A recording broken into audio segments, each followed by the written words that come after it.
Ngayong gabi, ako muna yung weather broadcast ninyo ngayon. Balitang balita, Luzon, Visayas at Mindanao, may bagyong paparating.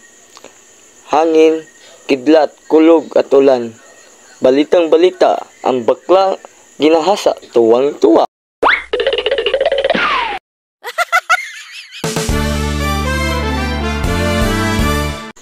Ikalawa na balita, ang isda umano nalunod sa dagat. Patay.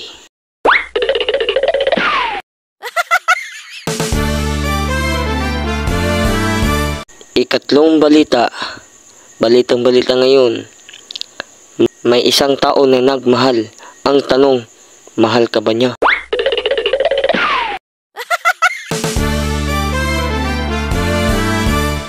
Dito na po magtatapos ang ating balita.